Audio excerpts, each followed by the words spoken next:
É isso. E nesse YouTube, nessa parte eu deixo as aulas, e também eu tenho as aulas todas elas baixadas.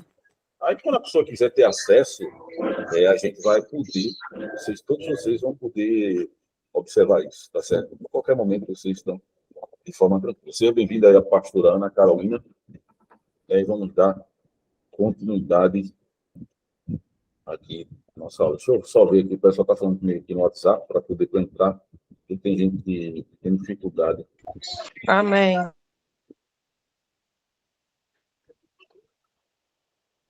Vamos lá.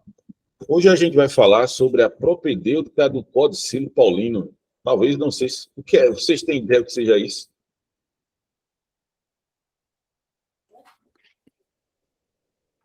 Não tenho. Bem, né?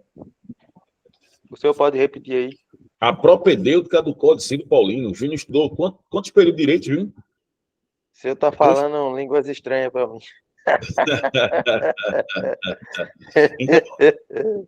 Então, vamos lá. Essa é uma linguagem, a gente tem que se lembrar, eu falei isso em algumas aulas, tem um livro chamado Introdução à Teologia Evangélica de Karl Barth, que ele deixa bem claro na página 13 que o cristianismo, a cristandade, ela é uma ciência simples. O simplório, quem está adicionando na fala dele sou eu, sem ser simplista, sem ser simplória. Porque a linguagem bíblica, ela participa, a linguagem bíblica, de analogia, não é? Analogia, vocês sabem o que é analogia, né?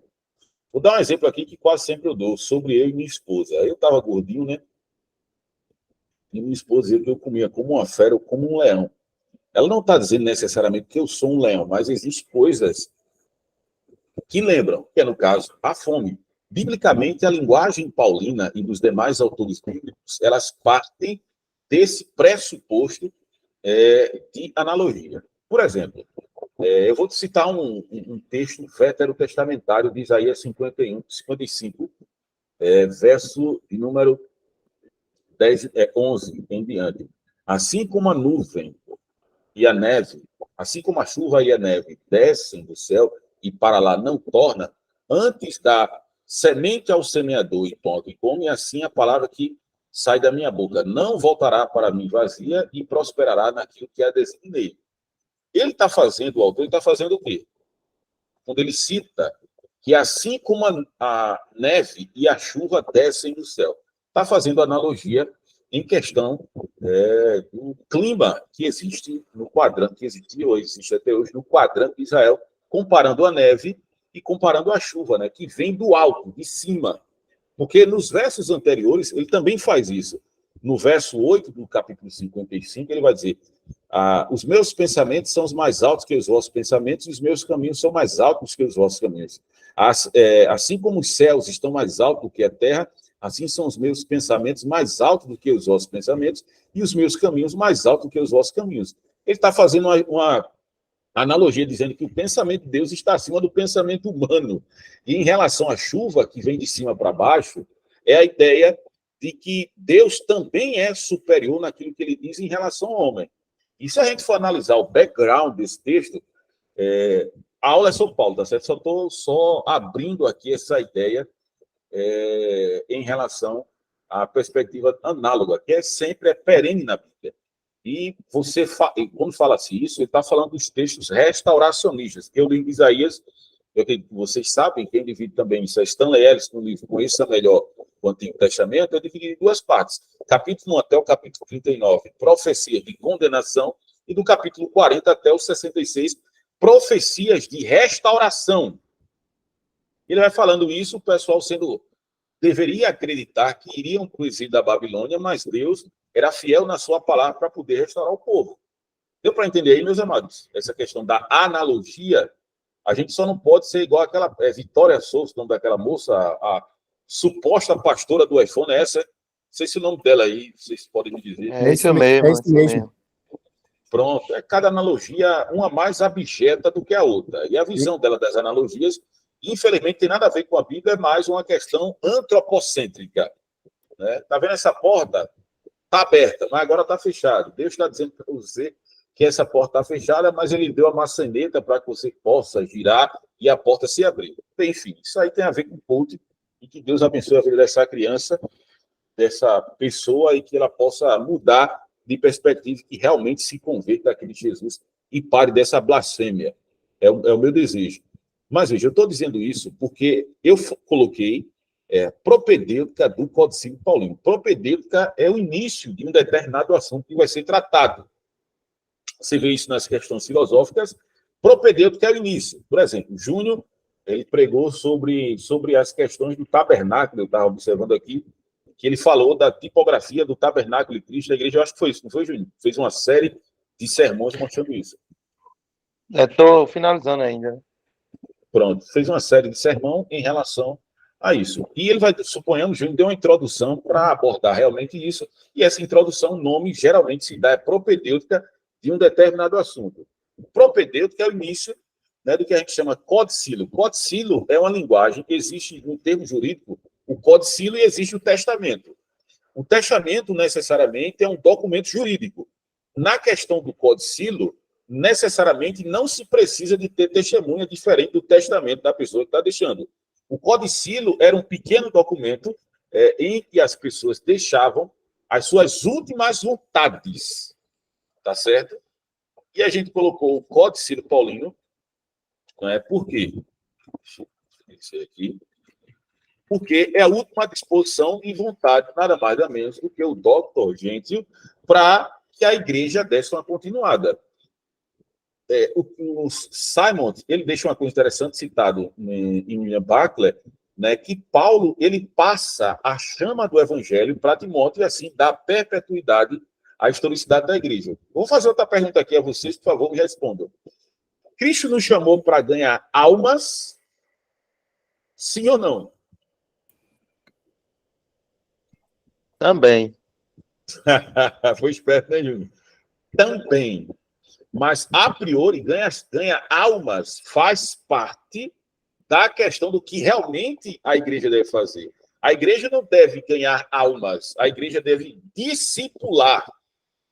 Mateus 28, 18 em diante. Foi-me dado todo o poder nos céus e a terra, e por todo mundo, e pregar o evangelho a toda criatura. Quem crê e for batizado será salvo, quem não crê já está condenado. Mas a ideia é de ir de fazer discípulos.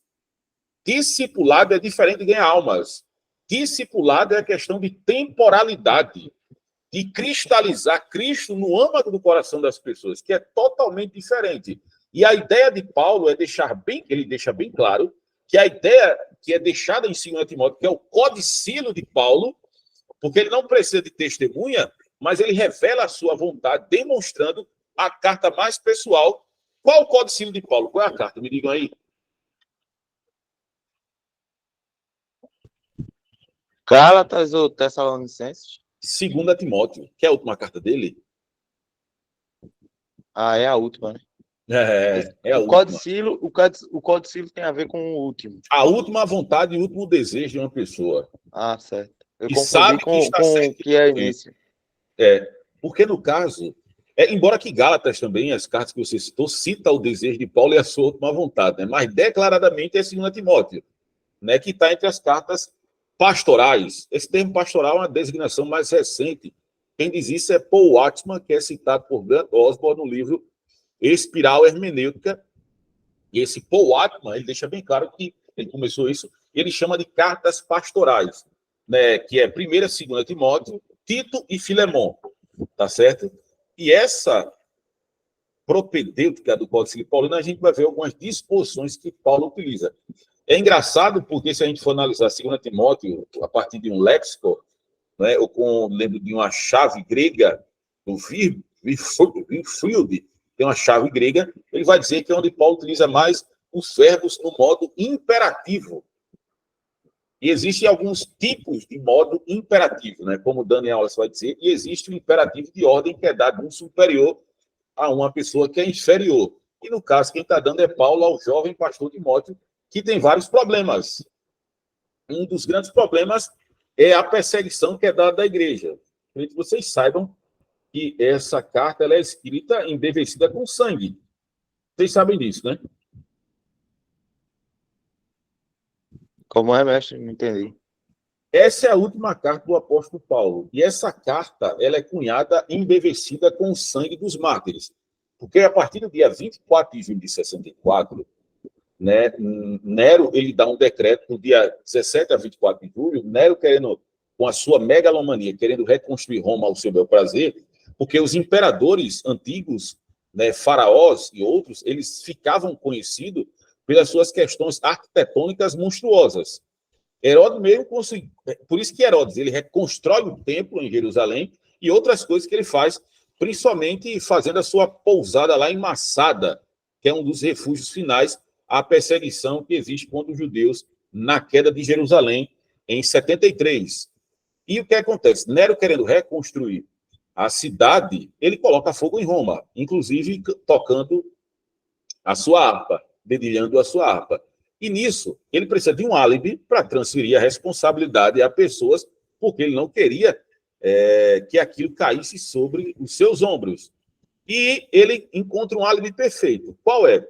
É que das 14 estados que existiam em Roma, 4 delas não pegam fogo totalmente. E justamente é a ambiência onde residem alguns cristãos. E ele acaba dizendo, acusando os cristãos de incendiaria. Fora que existem já outras coisas que fazem inflamar essa perseguição. William Butler vai falar que é religião ilícita, né, em latim, que é um termo dado designado aos crentes, que os crentes agora estão debaixo de uma religião ilícita. Não vê mais como sectarismo judaico, e ele vê, não é, a igreja como uma religião ilícita. E isso desencadeia uma perseguição que só vai terminar em 313 com o Edito de Milão, que é o Edito de Tolerância assinado por Constantino. E 10 imperadores, eles perseguem a igreja de forma cruenta. Quem fala isso é John Foster, um livro sobre os mártires da igreja, que é um livro muito bom. Não sei se vocês já leram ou tiveram a oportunidade de ler. Vocês já leram já? Estou olhando aqui porque eu estou no grupo aqui. Aí tem algumas pessoas falando comigo que também estão na aula, tá certo? Que queriam entrar, outros não podem. Mas eu acredito que vocês saibam dessa perseguição, não é isso? Sim, sim. Deixa eu me lembrar se eu lembro dos nomes dos 10 imperadores aqui. Ana, diga. É possível, dentro de um contexto, por exemplo, da Epístola de Paulo aos Hebreus, que quando ele fala no capítulo 6, daqueles que já haviam provado, dom celestial e tal, e tal, e tal. O senhor conhece esse texto? Conheço. Foi até a base da minha exegese. Quando eu fui a prova da exegese, foi ele. Pronto. É possível que, dentro de uma teologia bíblica, essa carta tenha sido escrita justamente para cristãos judeus que estavam sofrendo essa pressão e com medo dessa pressão, abdicando da fé e voltando ao judaísmo, e por isso... Não, você está certíssimo. Você já foi no fulcro. Foi em cheio. Pode falar, era só isso mesmo. Era só isso mesmo. Eu só queria saber se essa minha ideia está correta. Tá, porque o livro de Hebreus não olhem para trás. Porque qual o contexto de Hebreus? Eu posso falar isso aqui, né? Tá dentro do contexto. Embora a gente tenha uma dubiedade de quem seja o autor real da carta, Paulo já disseram que era Paulo, Apolo, alguns, como Adolfo Hanago, vai dizer que foi Priscila de Áquila, mas enfim. O livro de Hebreus é a ideia de não olhe para trás, porque a igreja está sendo atacada não pela perseguição, mas pelos os próprios judeus, que diziam o seguinte: o cristianismo é quase uma religião morta, uma farsa, porque vocês não têm um templo, não têm os profetas, vocês não têm a lei, o que vocês têm é uma pessoa que prega e vocês se juntam e cantam alguns hinos, então absolutamente nada. Aí o que ele está dizendo? Simplesmente, você pega o exódio do livro, o Praescription, que é a introdução, de todas as cartas, se você quiser entender o que o autor realmente quer dizer naquilo, você só vai pegar o Praescription, né? A questão da introdução. Você pegou qual a introdução do livro de Hebreus? Não coloca-se autor, não coloca-se data, nem sabe o cenário político. Ele vai dizer: havendo Deus falado de várias formas e de várias maneiras pelos pais, pelos profetas, nos últimos dias falou pelo seu Filho. E a ideia de Hebreus vai dizer que Cristo é superior a tudo. Cristo é superior a Moisés, superior aos anjos, superior a Josué, superior a Abraão, superior à casta sacerdotal de Levi, porque ele é o sumo sacerdote segundo a ordem de Melquisedeque. Ele vai mostrar que Cristo é superior. Além disso, que Cristo é o cumprimento das coisas outrora que tinha acontecido.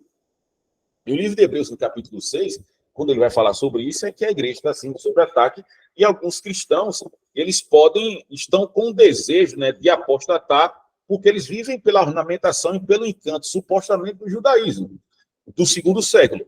Mas, como eu falei em outra aula, e eu vou repetir aqui, você quer saber, conhecer as principais doutrinas cristãs ou as doutrinas cristãs, elas estão aparentes, né? Elas estão concêntricas em Gênesis 1, 2, 3 e 4. Se você quiser saber o que é doutrina bíblica, 1, 2, 3 e 4, porque eu acredito na ideia do L. Gezen Kishet, que é a história da redenção. Criação, que é da redenção e consumação. O capítulo 1 a capítulo 4, ele aborda isso. O escritor de Gênesis, que é Moisés, e o restante da Bíblia, até o capítulo 22 de Gênesis, é desdobramento disso. Por que eu estou dizendo? Porque cristologia, ela não começa a partir de Mateus. Cristologia começa em Gênesis 1, verso 1. Veja, estou abrindo parênteses aqui, né, pela pergunta do nosso excelentíssimo pastor Júnior. Quando João ele quer fazer uma apologética à defesa de Cristo, qual o apelo dele no exódio do seu evangelho? Me digam aí.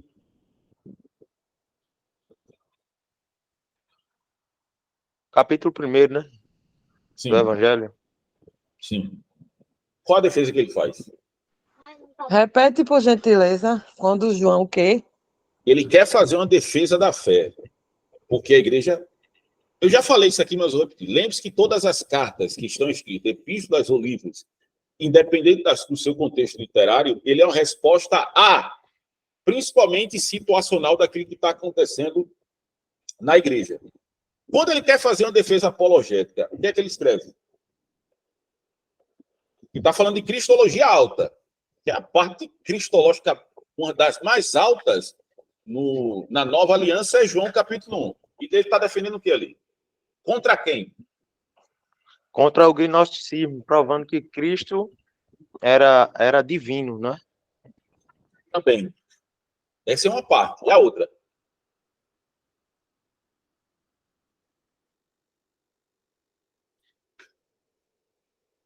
Veja. E seu lado divino assumiu na natureza humana também. Justamente. Justamente. E qual o apelo que ele faz? Aquilo é a exegese de Gênesis 1. João 1 e Gênesis 1 é quase a mesma coisa. A diferença é que ele, como a revelação é progressiva, ele coloca Cristo e nada mais. No princípio era o verbo era Deus e o verbo estava com Deus. O verbo é Logos, ele está mostrando que o Logos ele é pré-existente e agente da criação e ele governa tudo. E ele vai dizer no verso 18, o verbo se fez carne e habitou entre nós, cheio de graça e verdade como unigênito de Deus. Qual o apelo dele? Gênesis 1, verso 1. No princípio criou Deus os céus e a terra. A ideia no princípio criou Deus os céus e a terra, que cria a partir de nada, o que é que ele está defendendo ali? Ele só está mostrando que Cristo é agente da criação, como ele faz em Apocalipse 3,14. Ao anjo da igreja de Laodiceia escreve estas coisas. Sou amém, a testemunha fiel e o arre, tuteu, o agente da criação, tu cosmo, né? O agente da criação, o designador da criação, que é Cristo. É a mesma coisa vai fazer em João capítulo 1. Porque no caso do gnosticismo, ele dizia o seguinte: se Deus é bom e a matéria é má, Deus jamais poderia encarnar. Então, Cristo não é homem, Cristo tem a aparência do homem. Cristo é um fantasma. E ele vai dizer que o verbo se fez carne, sarkis, encarnou. O agente da criação, ele encarnou. Ele é como Deus, ele tem a mesma essência, porque lá Roteos tem hologos. Teos tem hologos. Não, teos em hologos. Aí tem um jogo exegético pesadíssimo. Porque o sujeito da frase não é o teos, que é Deus. O sujeito da frase é o logos. E como Koikina vai dizer, aquilo que antecede geralmente um substantivo nominativo, que ele está com o artigo anterior, geralmente é para dizer que esse substantivo aqui, sem artigo, o que vem a posterior com o artigo, ele tem a mesma essência. Theos é Deus. Ele é nominativo, mas está sem artigo. O sujeito da frase no grego é quem tem artigo. No caso, é o logos, que é a palavra. Então, a palavra ele tem os mesmos atributos que o Theos, que é Deus. Está dando para entender aí, amado? Se quiser, eu repito aqui. Profundo. Aí, pronto. Obrigado, gente. Você é um amigo. Mas veja, por que eu estou dizendo isso? Porque as cartas, elas sempre são em resposta àquilo que está acontecendo, as questões situacionais. Aí a propedêutica do Códice Paulino é onde ele revela a sua última vontade, principalmente para Timóteo. Timóteo, no livro de John Fox, ele vai ser bispo na cidade de Éfeso e ele tem alguns problemas, incluindo pessoais, que eu acredito que vocês saibam. Me digam um problema pessoal em relação a Timóteo. Hoje quem vai dar aula é vocês. Citem um aí. Timidez. Juntos. Esse aí foi na cara, né? Que lá em 1 Coríntios, capítulo 16, Paulo me roga para a igreja para ter cuidado em relação a Timóteo, justamente que ele era tímido. Tem um aluno aqui nosso, o nome dele é Caio. Ele é aluno também no bacharel de teologia, lá no Ibura, faz mais de 2 anos. Ele é sociólogo pela Universidade Federal. Ele é tímido. Mas agora ele está pregando na igreja dele. Inclusive, eu estava hoje, né, eu não digo isso, tá certo, para chancelar a autoridade, não, tá certo, meus irmãos? Eu acredito que eu estou em família. Eu estava dando aula hoje numa pós-graduação lá sobre religiões anticristãs. Quem estava lá foi a mãe dele. A mãe dele realmente disse que ele é muito tímido, mas ele conseguiu vencer a timidez dele. Vocês não me conheciam antes de conhecer a Cristo. Minha esposa também não conhecia, a Patrícia não me conheceu. Mas se você perguntar a qualquer pessoa onde eu vivi, não estou me comparando Timóteo, longe disso, eu sou um pecador desgraçado, mas eu era tímido, totalmente tímido. Não era tímido, não, era totalmente tímido. Várias vezes deixei de apresentar trabalho no ensino médio pela vergonha de falar em público. Isso é um desafio para quem é tímido, falar em público. Eu não quero falar de mim, mas eu sinto frio na barriga quando eu vou dar aula, quando eu vou pregar, quando eu vou evangelizar, quando eu chego até na igreja, que eu sei que mais ou menos o pessoal vai me dar a oportunidade, eu fico totalmente sério. Meu coração treme de um jeito que você nem imagina. Para quebrar um gelo, eu tenho algumas técnicas, né? Hoje é aula da revelação. Por exemplo, eu sinto um salmo, geralmente, quando eu vou pregar. Quando eu vou pregar, eu sinto logo um salmo, pronto, quebrou o gelo, acabou. Já me dá mais um pouquinho de tranquilidade e aí a gente continua falando da melhor maneira possível, assim, que as pessoas entendam e que Deus seja honrado e glorificado.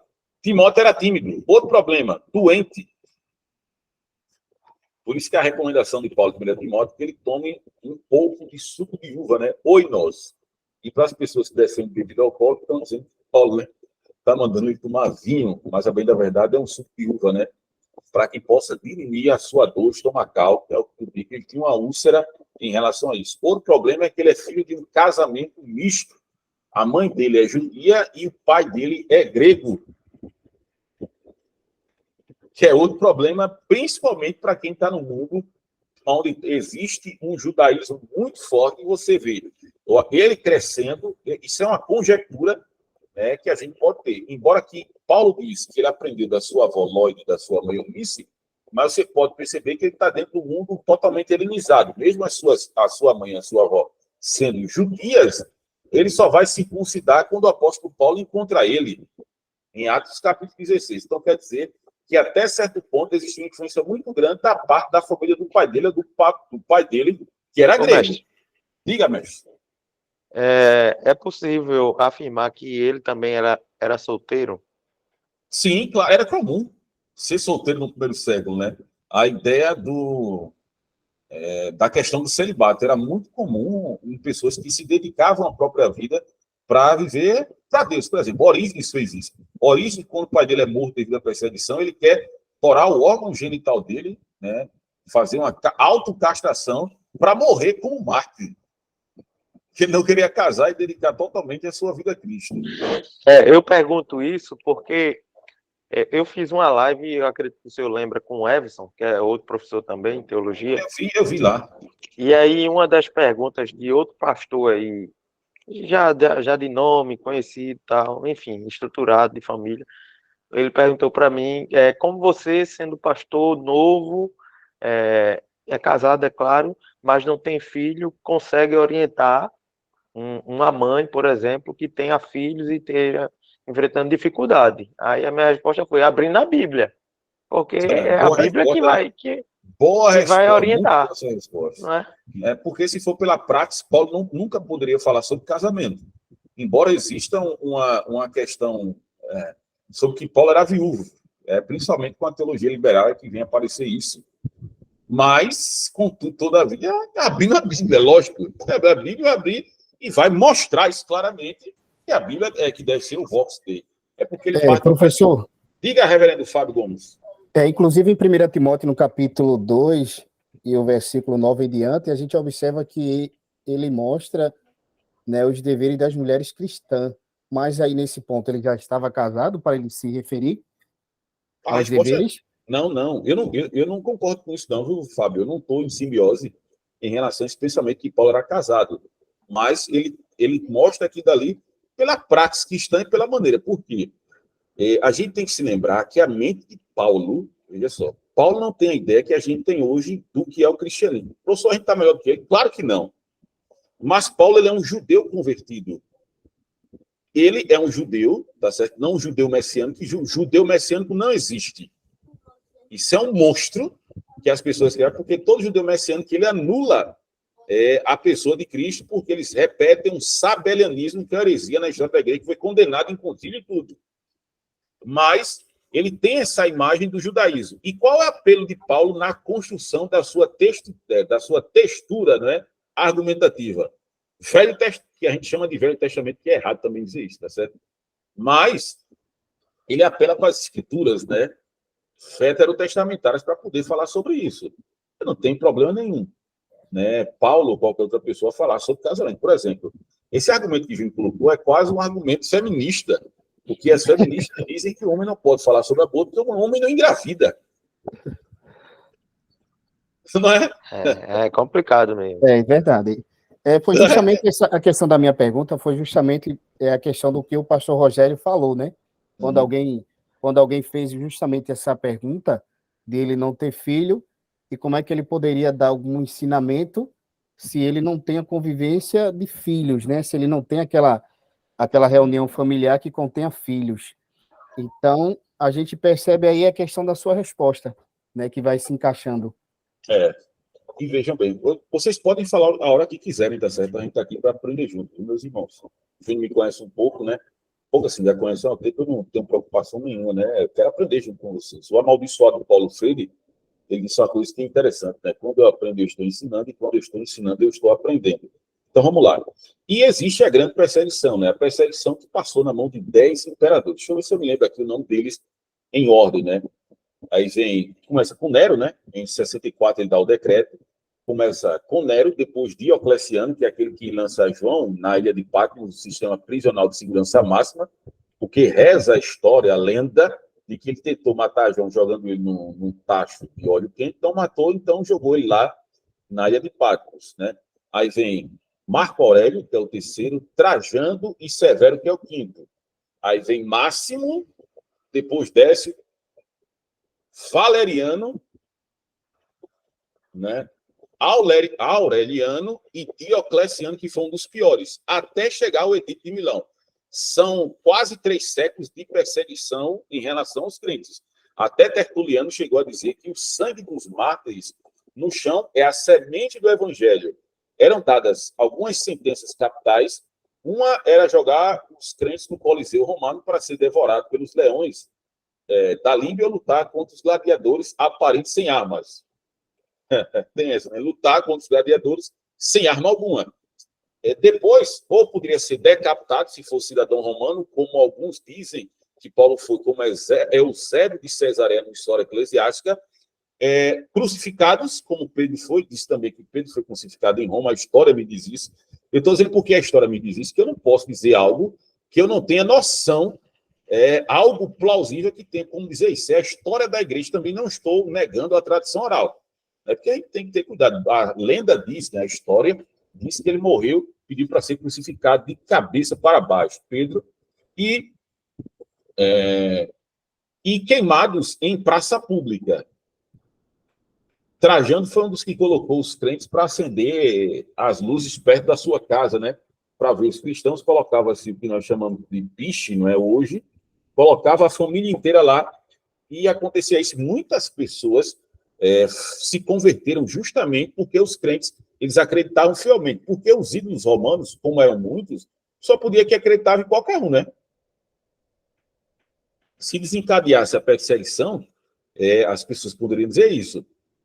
E a perseguição da CIA, que Nero elaborou algumas questões contra ele acusou os crentes de incendiários. Depois, acusou os crentes de serem pederastas, né, porque eles casavam com as suas próprias irmãs. Depois, acusavam os crentes de ateus. Você sabia que os crentes do primeiro século, segundo e terceiro, eles foram acusados de ateus? Novidade. Eles eram... Por que ateus? Porque eles acreditavam em um Deus invisível, dos quais não precisava oferecer nenhum tipo de sacrifício. Por exemplo, o nome Lar, não tem um nome Lar? Lar era uma divindade romana que era chamada de Lares, que as pessoas queimavam incenso para lembrar os seus familiares. Quer falar alguma coisa, minha filha? E também... Vamos aqui. Deixa aqui. E os crentes, eles eram também, no caso, eles eram chamados também de canibais. Você sabia que os crentes eram chamados de canibais? Então, minha filha. Vocês sabiam também que os crentes eram chamados de canibais? Isso é em decorrência da ceia? Mas não é que os crentes acreditavam nisso, não, tá certo? É porque se dizia, né, de fora, que está comendo o corpo e o sangue de Cristo, a ideia é justamente por causa disso, né? Mas vamos entrar diretamente aqui no texto. Eu vou começar, eu já falei sobre isso. Então, vamos lá aqui, deixa eu compartilhar a tela aqui para vocês. Né? Deixa eu compartilhar a tela para vocês.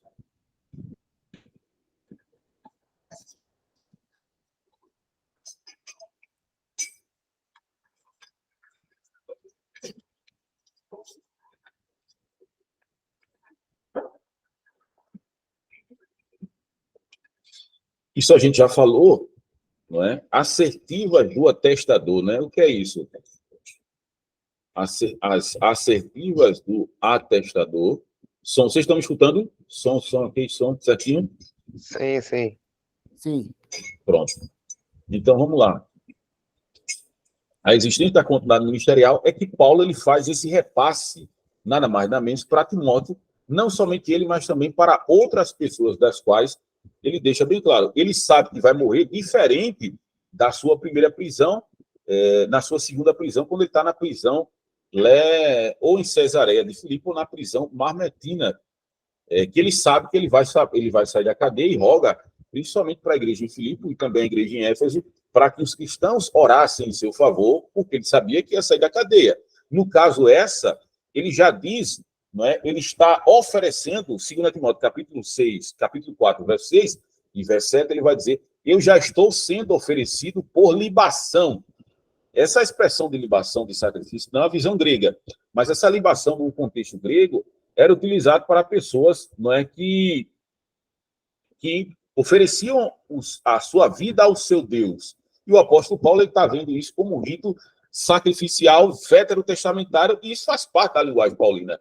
Porque Paulo, em Romanos capítulo 12, verso 1, diz: rogo, pois, irmãos, pelas misericórdias de Deus, que apresentei os vossos membros como sacrifício e oferta agradável a Deus, que é o vosso culto racional, e não vos conformeis com o presente século, mas transformai-vos com a renovação da vossa mente, para que experimentei qual seja a boa, perfeita e agradável vontade de Deus. Ele vai dizer: combati o bom combate, encerrei a carreira e guardei a fé. Quando ele fala esse texto, né, a ideia no tempo grego que está no presente é combati no início e continuo combatendo. Paulo tem um know-how de no mínimo de 30 a 33 anos de conversão. No livro Jesus Cristo é o Senhor na Cristologia Paulana, também no livro de Sirius e Borde, Paulo como pregador, e tem um livro também de John MacArthur, o Evangelho segundo Paulo, que se o apóstolo Paulo, ele pregou 30 a 33 anos. 10 anos ele passou estudando, 10 anos ele passou pregando e 10 anos ele passou preso. E o próprio John MacArthur vai dizer que em 30 anos o cristianismo, através de Paulo, ele conseguiu inverter as polaridades do mundo em 30 anos. Né? Quer dizer que Paulo ele se desgastou. Segundo Timóteo, Atos 20, 24, deixa bem claro, né? Em nada tenho a minha vida preciosa para mim mesmo, desde que cumpra a minha carreira e o ministério que recebi do Senhor Jesus, do Evangelho da graça de Deus. Filipenses 1, 21, para mim o viver é Cristo e o morrer é lucro. Em Gálatas 2:20, ele vai dizer que já não vivo mais eu, mas Cristo vive em mim, e a vida que vivo agora, vivo pela fé, pelo Filho de Deus, o qual me amou e se entregou a si mesmo por mim. Inclusive, dentro da martiriologia, que é uma doutrina totalmente esquecida, dentro até dos seminários teológicos, os mártires da igreja, eles se aproveitam dos textos de Paulo para falar justamente de que eles deveriam morrer. Inclusive, um desses é Justino Mártir, que é um dos mártires mais conhecidos na historicidade da igreja, que morreu na mão Trajano, o imperador. E ele tem essa ideia do repasse ministerial. Por quê? Você pega Timóteo, 2 Timóteo, capítulo 2, verso 2. Vocês querem que eu coloque a Bíblia aqui também para a gente ir acompanhando, mestre? Fica melhor para vocês? Vocês me dizem. Legal. É interessante. Legal, né? Deixa eu pegar aqui. Obrigado, minha filha. Deixa eu colocar a Bíblia aqui, porque fica melhor, né? A gente vai citando. Qual aplicativo que vocês utilizam quando vocês querem olhar a Bíblia pela internet?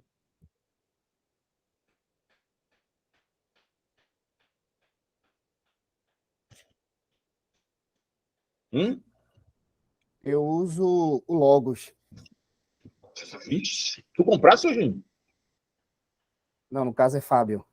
Ah, Fábio, sim. Tu comprou ou foi, Fábio? O Logos? Eu fiz investimento de 4 mil no Logos. Rapaz, não perdeu dinheiro, não. Inclusive, Não, tem um livro aí em latim que só tem lá, e está traduzido, não tem canto nenhum. E eu fiz a conta Platinum, que é a conta do meio, né? Próximo da Essencial, que é uma das contas mais top. Fortíssimo, hein? Esse negócio aí é forte. Eu recomendo, viu? Eu recomendo. É show de bola, é show de bola. Rapaz, aqui comprou um aplicativo chamado Logos, que é R$4.000 para botar no computador para ler a Bíblia. Rapaz, eu estou muito feliz de escutar isso. Eu recomendo, é top.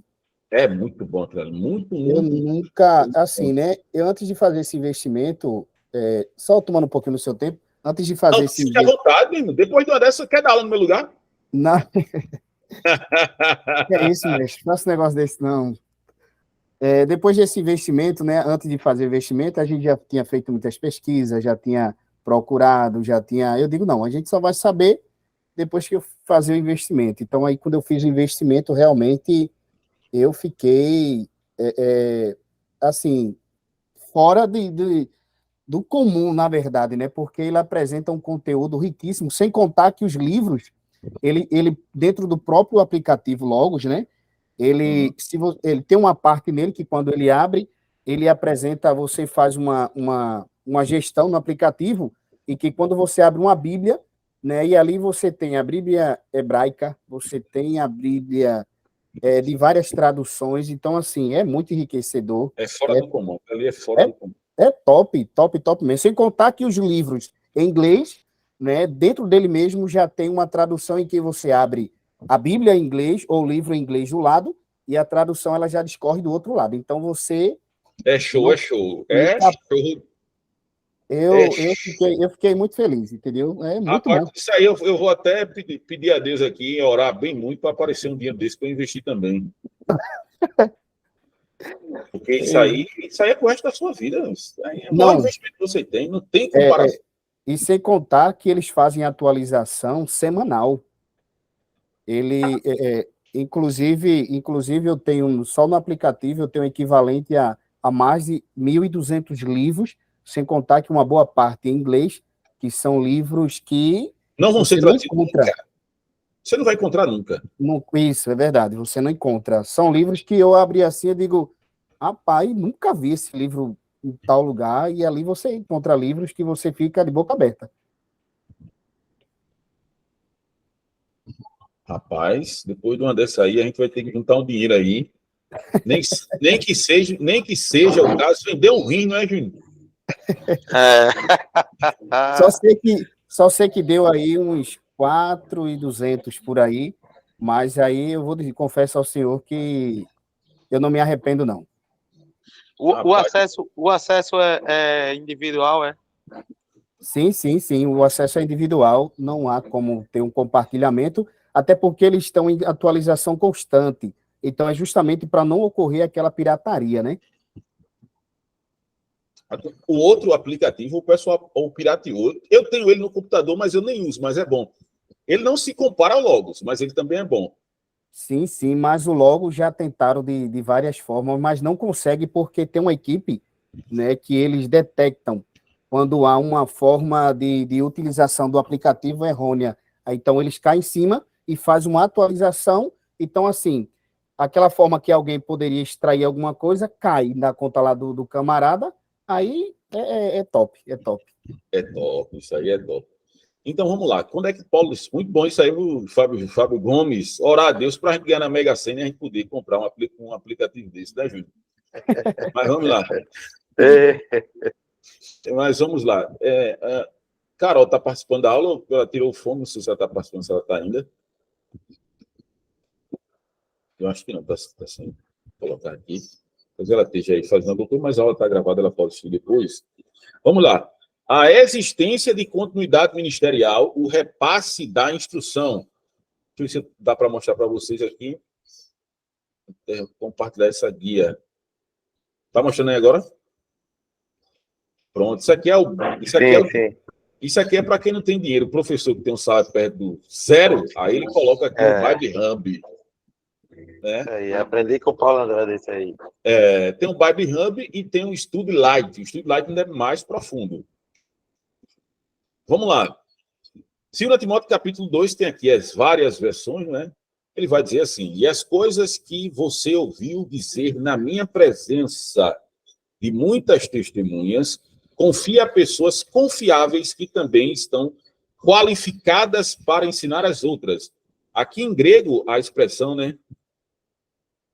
Kai ha ekousas pai emoldia Polus martirion. Olha aqui, ó, na expressão aqui, essa expressão de testemunha quer dizer de mártir. Paulo não está dizendo somente para Timóteo repassar isso para pessoas que têm uma qualidade intelectiva e também são pessoas que de probidade ministerial. Ele não está falando isso. Ele está falando que passar para pessoas fiéis essas questões é intercambiável com a ideia, sabe de quê? De que a pessoa também estava disposta a morrer. Porque o verdadeiro evangelho, né, quando uma pessoa nasce, isso não é revelação nada não, tá certo? Pelo amor de Deus. Quando uma pessoa nasce, eu acredito que vocês sabem, a gente nasce morrendo, né? Vocês sabem disso, né? Só para vocês terem ideia, nós nascemos com 20 bilhões de células. 10 vai na hora do rompimento do cordão umbilical, quando a pessoa saiu do útero da sua mãe. Já nasce morrendo. E dentro do cristianismo, quando você nasce novo, é a mesma coisa. E lembrando que esse texto ele é confeccionado no momento de tensionamento estressante, que é a perseguição da igreja. E Paulo está deixando bem claro que as pessoas devem estar dispostas não só de repassar aqui o ensino, que são pessoas fiéis. Veja, a palavra fiel aqui está aqui, ó, pistos. Antropopistos. É a mesma palavra que Paulo utiliza lá em 1 Timóteo, em 1 Coríntios, capítulo 4. Importa que os homens nos considerem como ministros de Cristo e dispenseiros dos mistérios de Deus. E importa que o dispenseiro seja achado fiel. Essa é uma das grandes lições do Codicílio Paulino, porque Paulo deixa claro que a perspectiva nossa, que assim, eu também acredito que nós fomos convocados com essa santa convocação, não sei se ministerialmente, no sentido de chancelamento do clero, não sei se Fábio exerce alguma funcionalidade na igreja dele lá. O senhor exerce alguma funcionalidade lá, Fábio? Não, não, professor, não. Mas depois que o pastor seu souber que o senhor comprou o Logos, ele vai olhar para o senhor com um olhar diferente. É, a questão, é aquela, Vai dar doutrina, hein? nada, é aquela questão, professor, é só questão de conhecimento mesmo, para a gente ficar a par do que as coisas acontecem, porque cada dia mais a gente vê o que vem acontecendo e a gente tem que estar preparado. Certo, eu estou brincando com você, Fábio. Eu sou bem brincalhão, não sei se você percebeu. Não, não, você pode ficar tranquilo. Eu fico muito feliz, né? É melhor investir nisso aí do que comprar um iPhone 13, né? Sim, com certeza. Não é? Aí o que é que acontece? Aqui no texto ele vai dizer, né? Pisteoantropo, que é a mesma palavra que Paulo utilizou lá em 1 Timóteo, que o dispenseiro, o oikonomos, ele tem que ser achado o quê? Fiel. E pasmem, quando Paulo tece essa carta, né, o coração dele fica titubeante. O que Paulo vai dizer no verso 5 do capítulo 1, ele vai dizer que lembra de Timóteo com lágrimas nos olhos das suas orações e chama ele do meu amado filho fiel. Veja, essa é a mesma expressão utilizada de João em Apocalipse, né, acerca da testemunha fiel, mártir, pisteô, e aqui ele está utilizando antropopistoides, que é o mesmo significado que nós devemos ser achados fiel. A coisa mais fácil do mundo é você adulterar o evangelho e você tem nicho para isso. A prova disso é aquela. Tem os profetas do Pix. Tem um camarada chamado. Eu não sei de onde ele. Quando eu olho para aquele camarada, até pelo computador, sei lá, eu sinto o cheiro de fogo e enxofre. Quando ele fala, que é o tal do Salles, né, que é o profeta do Pix. É Leonardo, né? Leonardo Salles. Não morro de amor pelo pastor Eliseu Rodrigues, mas o pastor Eliseu Rodrigues moeu a lenha em cima dele, né? E tem uma outra mulher que o pessoal falou, mas ela se veja, isso o pessoal com jogadas de marketing. Olha, você tem 1 minuto, isso é um chamado, qualquer um sabe que isso é um gatilho mental, não é? Se você está passando ali no Instagram, você está levantando Reels, ou Story, ou qualquer coisa, você tem 1 minuto, isso aí já chama a atenção, isso é um gatilho mental, né, de chamada. Aí você tem 1 minuto, aí falar 1 minuto, só palavras de autoajuda. Inclusive, a gente estava lá né, quando a gente esteve lá na Paz, eu que dei a ideia, um aluno nosso daqui, que é evangelista Fabrício, inclusive tem um livro que ele vendeu 3.000 livros sobre o Espírito Santo, um homem de um nível intelectual muito grande, que é diametralmente o tamanho dele, oposto ao tamanho dele, que eu acho que ele vai ser essa aula, vou dizer que ele vai ir, eu acho que nem no Mirabilândia ele paga de tão pequeno que ele é. Mas a perspectiva que eu disse a ele lá era sobre a maldição da teologia culta. O que é a maldição da teologia culta? Nada mais é do que a disfuncionalidade daquilo que é o evangelho. Eles só, nada mais, nada menos, repetindo essa questão, eles ecoam aquilo que a serpente disse no jardim. O que é que Deus disse a Adão? Comer de todas as árvores que existem no jardim, e essa não, porque no dia que vocês comerem, certamente vocês morrerão. A expressão lá em hebraico é morto. Morrerás morrendo, que é 2 mortes. O que é que a serpente disse? Não, Deus tem nada a ver, não, meu irmão. Ele está errado. A expressão está errada. Você pode ver que essas mesmas pessoas da teologia culta, da adulteração do evangelho, eles não acreditam na infalibilidade das escrituras, que aquilo é o Vox Dei. Ele vai dizer que tem alguma coisa errada e que a igreja também interpretou durante muito tempo, que é a ideia de uma nova revelação, um novo revelamento. E o que acontece? Você tem 1 minuto, vai começar só a autoajuda. Quem é que não quer escutar uma palavrinha de alisamento de ego? Graças a Deus eu estou liberto disso. Mas quem é que não quer? E Paulo está rogando a Timóteo que ele passe para homens fiéis para que esses ensinamentos, porque tem um livro de Andreas Kontenberg e Douglas Moore, que não vai sair em português, que é falando sobre a letra do apóstolo Paulo, né? Literas, quer dizer a letra dos seus escritos, e ele deixa bem claro que Paulo escreve 1 e 2 Timóteo, Tito, e no caso, não, essas 3 cartas pastorais, para desintoxicar as heresias que querem adentrar no seio da igreja. E no caso 2 Timóteo especial, porque muitos abandonaram Paulo e o evangelho. 2 Timóteo 4,10 vai dizer que Demas me desamparou amando o presente século, não é assim? Isso mesmo. Veja, e ele pede para que isso seja repassado para homens fiéis. Veja só, você pega a história dos mártires da igreja, com o passar do tempo, você vê que pessoas estavam, por não negar o evangelho, um exemplo disso é John Hus, que é um pré-reformador. John Wycliffe, que 50 anos depois teve seus ossos queimados. O próprio Martinho Lutero naquele embate na Dieta de Worms, que ele vai deixar bem claro, em 1521, 4 anos após a Reforma Protestante, ele é chamado para se retratar. Se ele não se retratasse, ele morria. Eu, quando ele perguntei, ele representante de Carlos Magno, 15º. Martim Lutero, você nega os seus escritos? Quer falar alguma coisa, filho? Você quer negar os seus escritos? Eu nem nego e nem negarei. A não ser que você me prove pelas Sagradas Escrituras ou pela razão simples que eu estou errado. Porque se eu negar, eu não somente abrirei a janela, mas as portas do grande mal. Porque os papas e os concílios são contraditórios entre si e levam à escravidão. Não é bom que o homem vá contra a sua própria consciência, porque a minha consciência é cativa à palavra de Deus. Não é isso que ele diz? Então, necessariamente, precisamos, eu e vocês, né, todos que vão escutar depois, nós precisamos de fidelidade ao Evangelho e não ser patrocinados por aquilo que nos chama a atenção.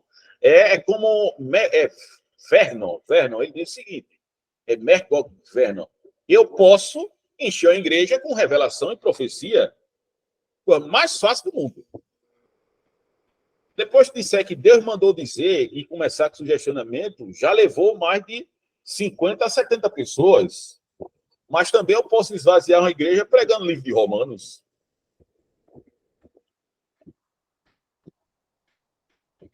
Não é? Então vamos lá. Assim, se você prega na igreja, Fábio, eu não sei se você falou que não exerce ministério, mas perguntar se você prega na sua igreja. Sim, prego. Você prega na igreja. Você tem, assim, aqui está entre homens, né, que pregam. Vocês aí, Júnior, eu sei que ele tem, eu vi um dia disso, eles pregam em série, não é isso? E também de forma lectio contínua, não é isso, Júnior? Pastor Rogério, né? Geralmente no escuto de ensino, né? Eu uso esse método aí. Esse método, né? E Fábio? Não, eu não tenho muita oportunidade, não, mas de vez em quando a gente tem, a gente fala um pouco. A mensagem está engatilhada. Já está engatilhada, né, Júnior?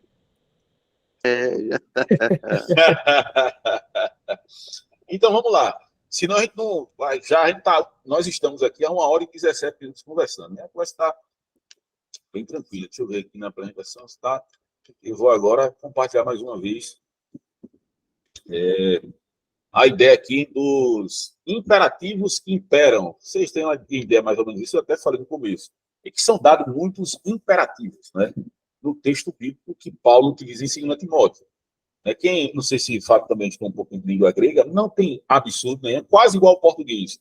É que Paulo utiliza geralmente, verbos no modo imperativo. Nessa carta. Ele está dando ordem. Oi? Tu ligasse? E quem minha esposa está conversando comigo, minha esposa é minha secretária fidedigna, ela fica aqui como computador. Se eu estou errado, ela fala, se eu estou certo, me assessorou aqui com café marinho, um copo de água, e está tudo certo. Mas vamos lá.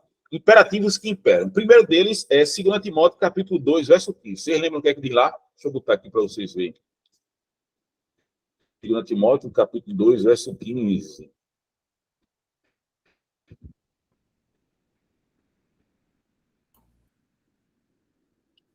Procura apresentar-te a Deus aprovado. Pode continuar.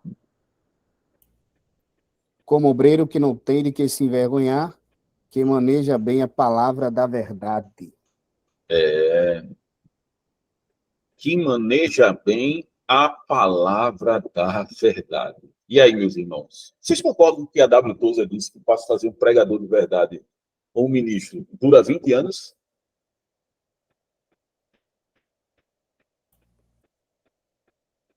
Como é, mestre? Repita aí.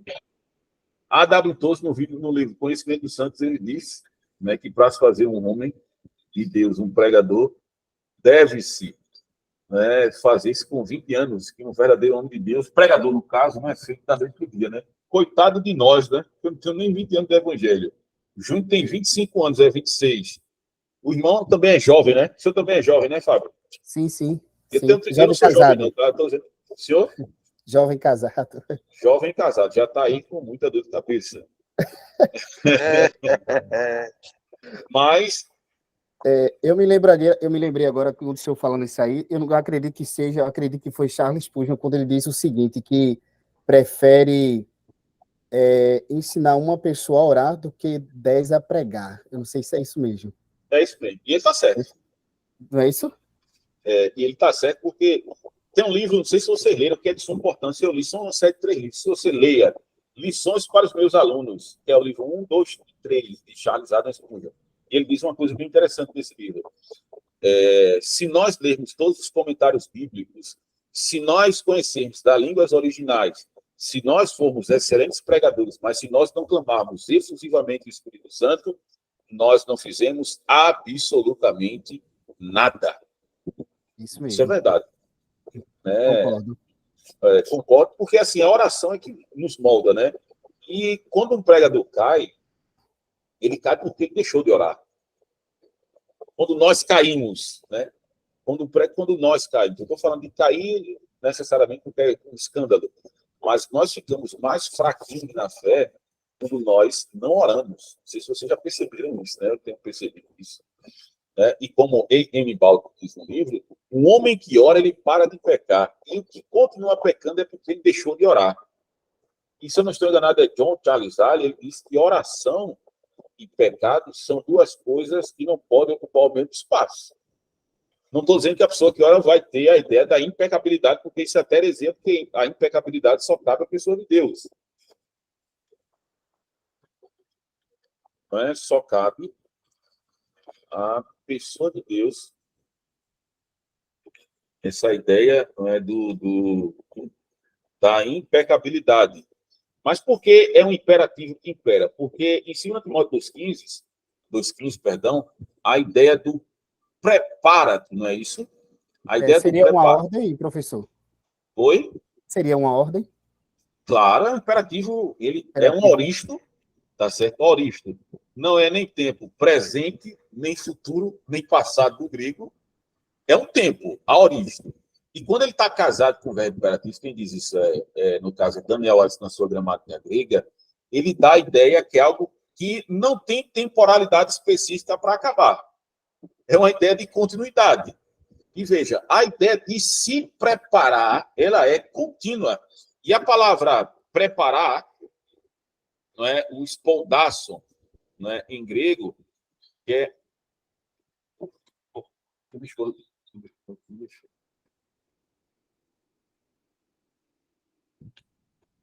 A ideia, né, que se coloca do espoltaço é duas coisas bem interessantes, né, que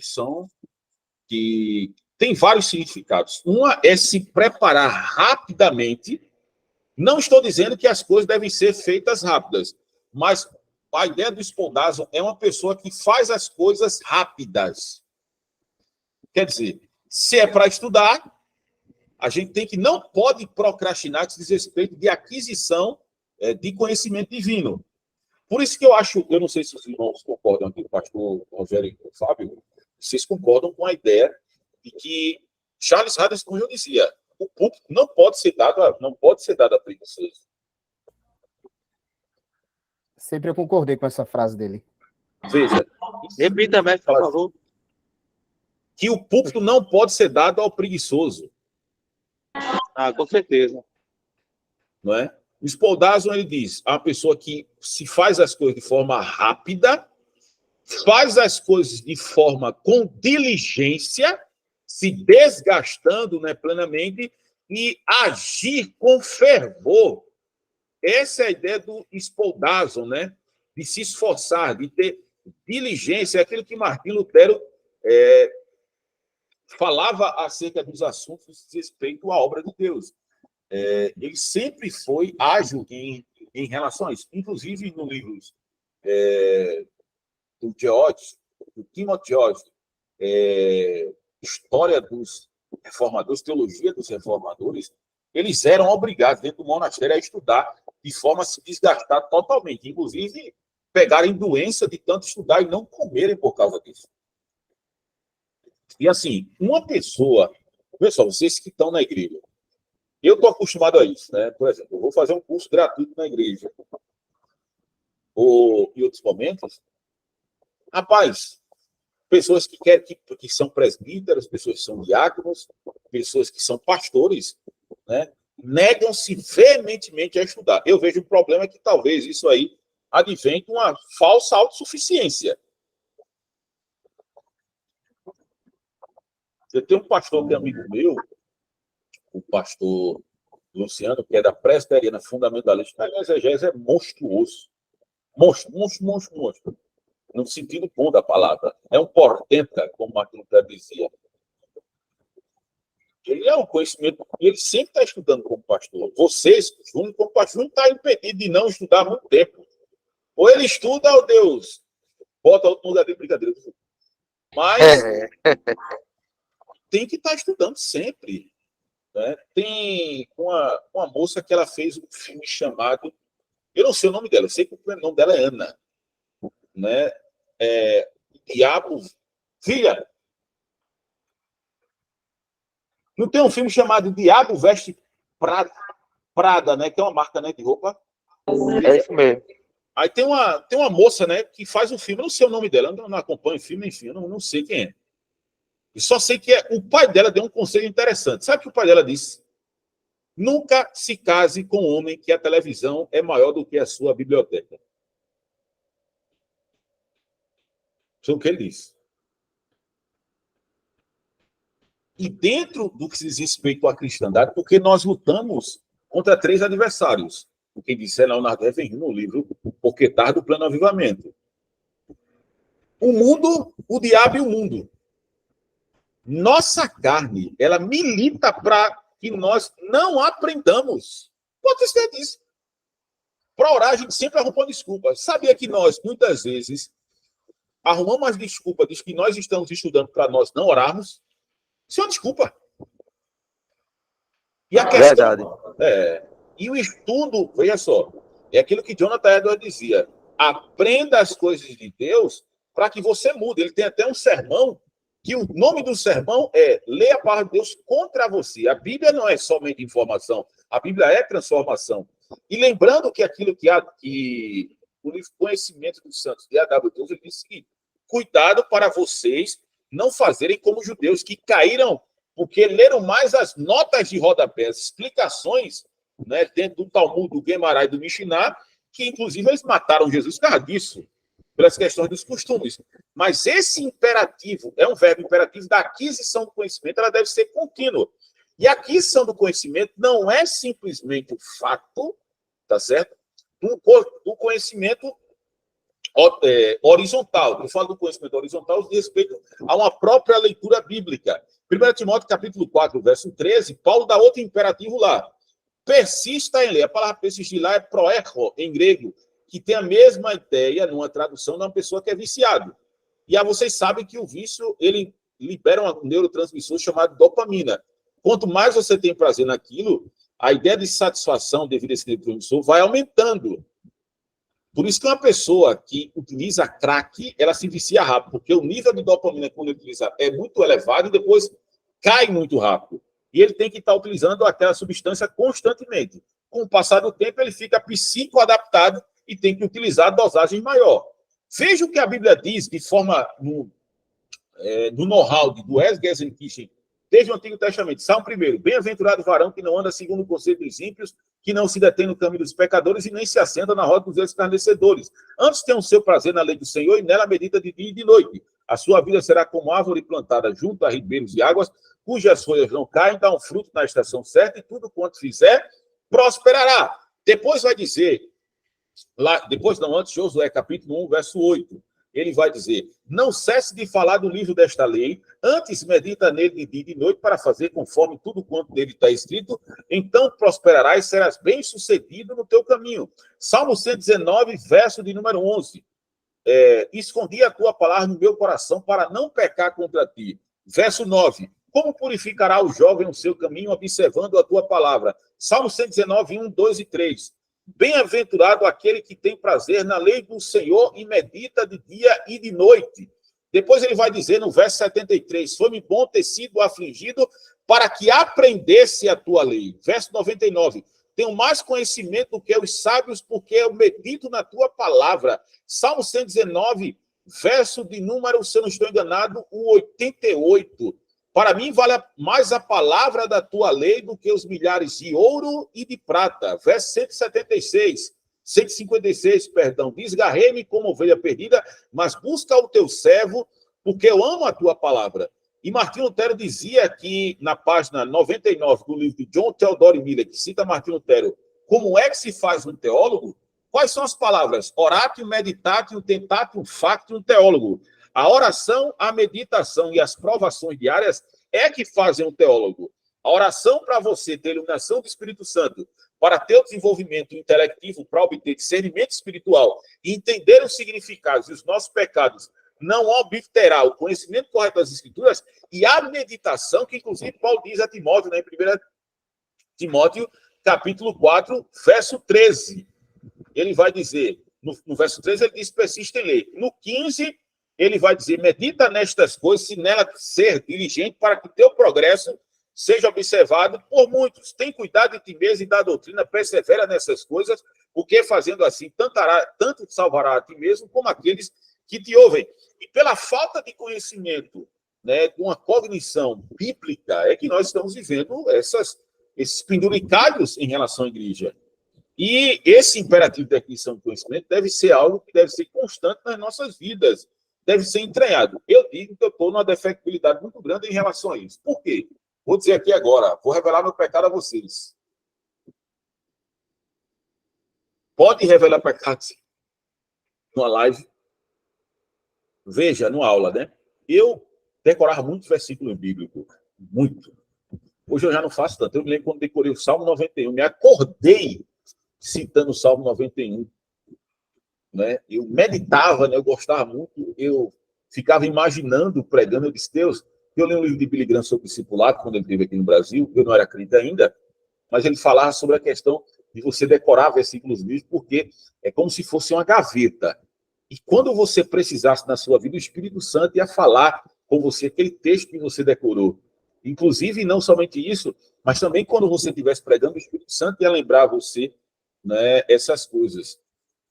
E eu decorava versículos bíblicos mesmo. Às vezes, quando eu decoro 2, 3 no dia, alguns, mas eu tenho que decorar mais, né? Para não ficar viciado em notas de rodapé. Os irmãos podem falar aí também, tá certo? Como é essa prática aí para decorar? E veja só, eu entendia primeiro o significado do texto, lá já antigamente. E assim, eu não sei se eu já falei para vocês, mas vamos lá. No livro de Augusto Cury, falando sobre inteligência emocional, vários livros, ele repete a mesma coisa. A gente tem uma coisa chamada de registro automático da memória, que é RAM, né? Computador tem memória RAM, não é? Até celular também. Isso, já ouvi falar. Aí o que é o registro automático de memória? Você retira do mundo externo através dos seus 5 sentidos e absorve aquilo que é a aquisição do conhecimento. E uma das coisas que faz com que a pessoa tenha um registro significativo daquilo que aquele momento que você viveu, é a emoção. Vamos lá. O salmista disse que ele tinha prazer na lei do Senhor, não é isso? De dia e de noite. E assim, rapaz, como você vai decorando um texto, você vai vendo, observando. Eu estou aqui falando para vocês, meu coração está cheio de alegria, eu não quero mentir em relação a isso. Eu nunca menti em relação a isso, nem vou um pouco agora. E você sente aquele queimor do Espírito Santo na sua alma. E isso faz, muitas vezes, que isso tem um privilégio na sua mente. Né, daquele registro, aquilo mexe com a estrutura. Não é à toa que foi Jeremias que disse, no combate, no debate profético, eu não profetizo mais que a tua palavra na minha boca é vergonha. Eu ia falar isso agora, professor. Não é isso? E continue, o que é que ele vai dizer depois, Fábio? O que é que ele vai dizer? Ele vai dizer que ele sentia como uma chama, né? Quando que arde? Que arde, verdade. Nos ossos. Jeremias 20, né? Jeremias 20, que ele está em relação com só os profetas. Veja, a palavra lá no original, no texto em hebraico, eu só não esqueci o nome da palavra, quando escondi a tua palavra no meu coração, para não pecar contra ti. Esse texto está falando, quem escreve esse salmo? Vocês sabem quem escreve esse salmo? Ao que tudo indica, ninguém tem certeza de nada, né? Mas ao que tudo indica, vocês sabem quem é que escreve esse salmo? sei se vocês lembram. Quem escreve o Salmo é Esdras, quando ele volta do exílio da Babilônia. É atribuído a ele, né, professor? É atribuído a ele. E é um salmo que a gente chama, como Calvin dizia, de octacore. O que é isso? A cada um conjunto de versículos, de 8 versículos, eles são formados a partir de cada letra do alfabeto hebraico. Aleph, Bet, Gimel, Dalet, He, Vav. Ele vai construindo isso. Para poder o quê? Para decorar. Por quê? A tese é que a maldição, não é? Ela veio sobre Israel devido porque o pessoal não guardou a palavra de Deus, nem a sua lei, nem ouviu os profetas. E Esdras é escriba, descendente direto de Moisés. Ele tem essa ideia de decorar, a palavra de Deus. Porque ele diz, como purificará o jovem o seu caminho? Esse jovem aí, esse jovem, inclusive ele, são pessoas que cresceram no exílio da Babilônia. Cresceram lá.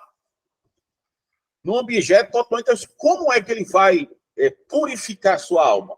Observando a sua palavra. Escondi a tua palavra no original, é uma ideia de decorar. Você pegar um judeu cefadista, né, alguns deles têm quase o Pentateuco decorado na cabeça. Paulo, eu já falei sobre isso, quando Paulo utiliza as citações de Paulo do Antigo Testamento, ele não está, geralmente ele está lendo, não. Não pense que Paulo tinha a Bíblia de estudo pentecostal na mão, bem explicadinho, não.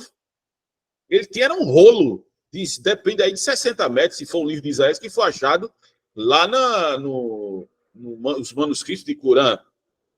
E pesado. E ele não podia andar para cima e para baixo com as questões daquela. Paulo é judeu, a mente de Paulo é brilhante. Não é? E aquele Haharan que eu citei, não é? Que é uma das partes que ele cita o texto, né, de Romanos, capítulo 10, ele faz isso, sim, várias vezes, né, para construir e fazer os seus axiomas, né, da sua teologia. Vamos lá. Posso continuar, Magnus? Mas não é todos que conseguem essa oportunidade de ter um HD igual ao seu, não, viu? Oh, Eu queria. É porque minha cabeça é grande, né? Seu HD não é só bíblico, não, é teológico também. Justamente, eu ia dizer, se fosse só bíblico ainda ia, mas ainda tem uma gama teológica ainda, não dá não, é um HD muito extenso. Não é nada, isso é assim, eu não sei como é isso. Enfim, mas aí o senhor poderia dar uma palhinha para a gente, em rápido e ligeiro tempo, como é que o senhor conseguiu ter esse convívio, né, para poder ter essa memorização aí, como é que o senhor fazia? Eu fui privilegiado no respeito à criação. Eu sei também que a criação aconteceu, a criação de Júnior também, né, exemplar com seu pai, com sua mãe, sua avó, família, mas foi assim. Meu pai, ele é bem inteligente, né? Ele só é, eu não estou dizendo que ele é, no sentido que não estou colocando os adjetivos colocando impropérios em relação a ele. Ele assim, é bem covarde, né? As mulheres que ele teve, com a minha mãe com outras, mas assim, ele é bastante inteligente, né? A absorção do conhecimento ele tem muito rápido. Talvez geneticamente isso, e também o ambiente que fui criado, né? Como até hoje, eu não sou rico fisicamente, mas eu considero a pessoa que tem privilégios. Né? Minha família, meu Deus do céu, se chegar hoje, minha mãe pensa que eu tenho 14 anos, minha tia também, minhas tias. Eu fui criado num ambiente onde minha família não é cristã, a maioria deles, mas eu nunca escutei um palavrão da minha família em relação a uma pessoa. Nunca. Nunca. Nunca escutei ninguém falando besteira, nada. Nunca ninguém me chamou de idiota, como eu vi juiz por aí, em outras coisas. E quando eu cheguei na escola, a questão da afetividade, ela pesa muito na questão da aquisição do conhecimento. Isso tem até uma tese, né, um periódico que eu li.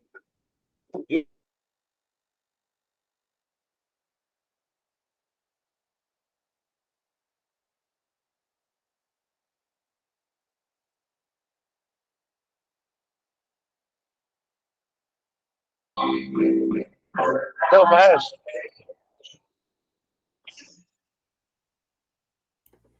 Acredito que foi a internet dele.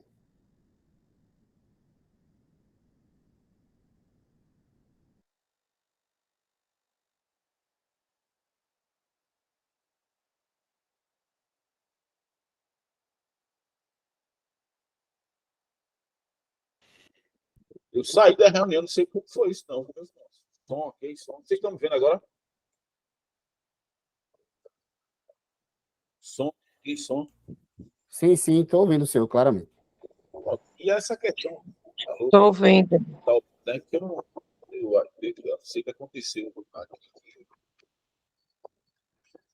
Deixa eu ver aqui. A minha tela também ela não tá mostrando, né? A apresentação. Deixa eu apresentar aqui.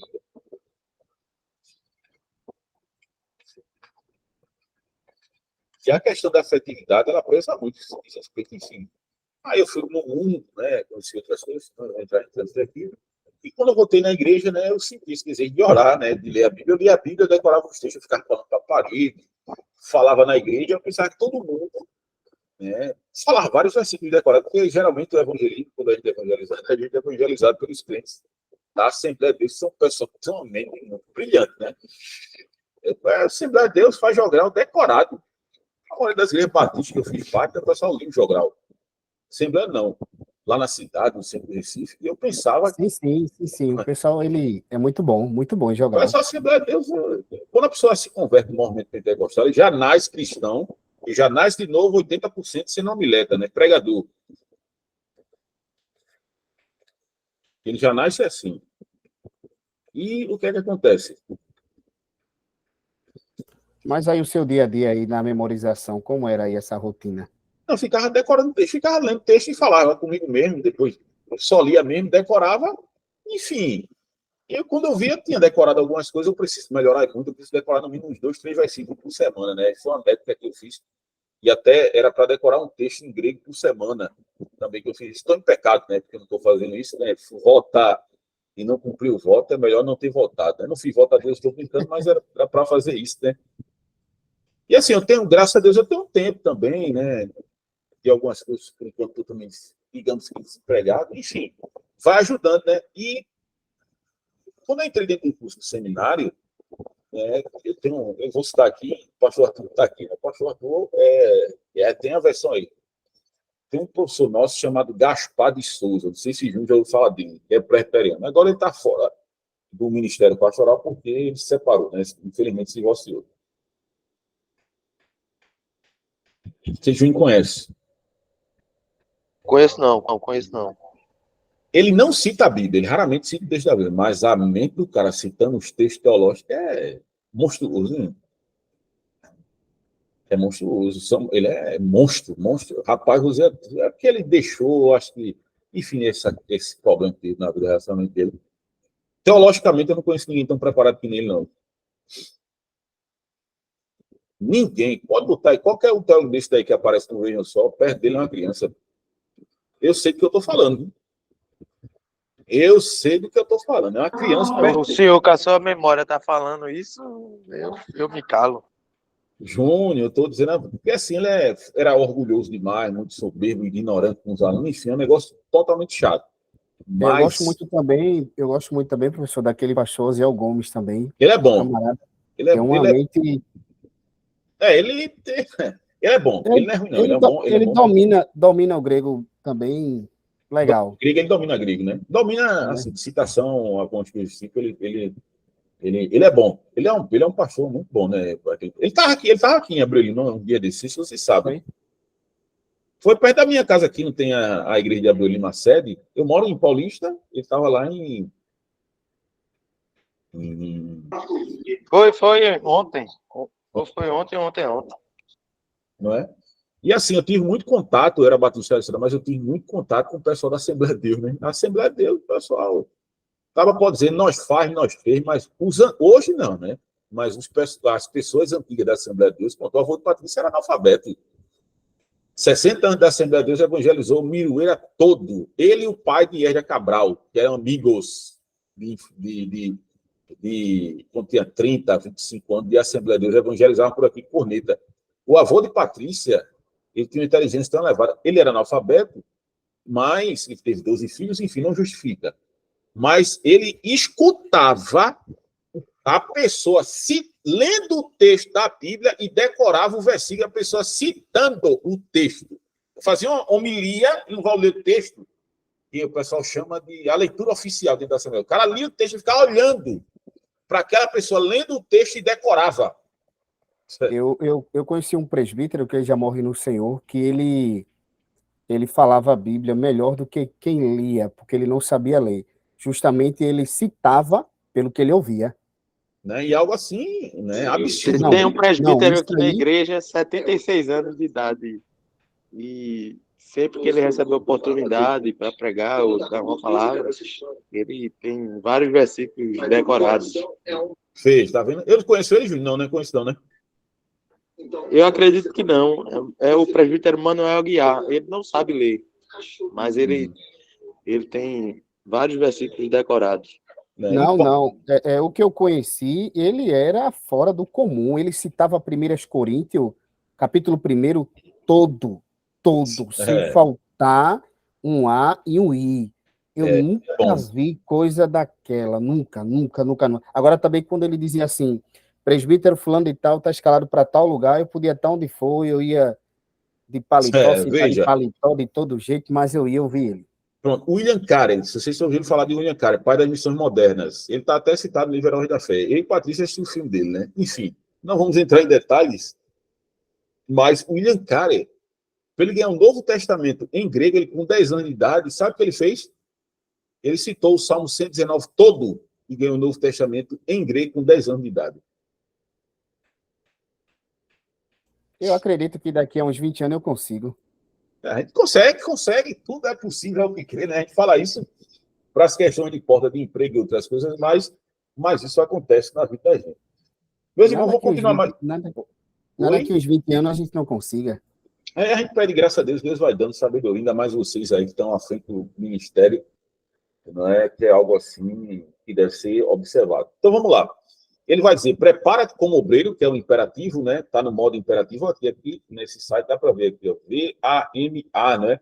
O imperativo em inglês, ele é esse M aqui, representado por esse M, né? O verbo é aoristo, imperativo, ativo, a questão do sujeito. Aí ele vai dizer, prepara-te como obreiro aprovado. A expressão dokimon, que era utilizado para ver se uma moeda ela era verdadeira ou falsa.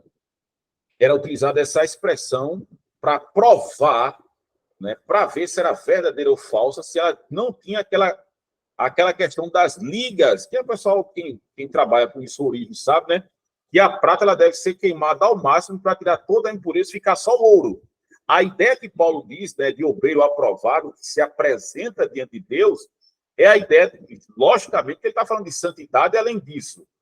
Preparar e ficar aprovado envolve a questão da santidade. Não é Paulo que citou? Não, Paulo citou em 1 Timóteo, capítulo 4, verso 5, né? Pela oração e pela palavra de Deus, essas coisas são santificadas. 1 Pedro, capítulo 3, verso 15. Antes de santificar Jesus como Senhor em vossos corações, e estáis sempre preparado para responder daqueles que pedirem razão da esperança que há em vós. Existe essa preparação. E outra, essa palavra é aplicada à questão da prova da pedra. Não sei se vocês sabem o que é isso. Uma pedra, para ser o edifício de um determinado lugar, ele era cortado, depois recebia, né, marretadas, né, se é assim que eu posso falar, e depois colocava um material inflamável sobre essa pedra, pegava fogo, depois esfriava e batia novamente. Se aquela pedra não trincasse, é ali que se deveria colocar um edifício. E quando essa pedra ela já era aprovada e não passava no teste, o William Barclay vai dizer que ela é colocada um alfa em cima dela da expressão adokimon, que quer dizer que ela estava reprovada.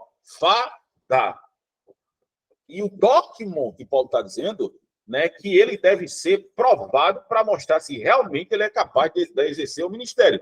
O que Paulo está lembrando desse 2 Timóteo é uma resposta a Himeneu e Fileto, que não acreditavam que a ressurreição já tinha passado, né? Não poderiam passar na teste com alguém do tipo que a ressurreição não tinha acontecido. E também outros que são citados na carta, como o endemoniado Alexandre Latueira, que fez muitos males a Paulo, e ele pede para que Timóteo se afaste dele. A questão de se apresentar diante de Deus é uma linguagem militar, que é onde as pessoas se apresentavam diante do imperador ou diante dos centuriões, dos representantes militares. Né? Se apresentar diante de Deus. Isso é de suma importância para a gente entender, porque nós, como cristãos, como os arautos de Deus, né, nós como todo, nós devemos estar preocupados em ser apresentados diante de Deus e não dos homens. Tem um livro teológico do Mark Dever, Nove Margas, que vai falar sobre a questão da homilia. E o que é que ele vai dizer? No livro, a proposta é essa. Diante de Deus, para Deus. Quando você prega, você está se apresentando não para os homens, mas para Deus.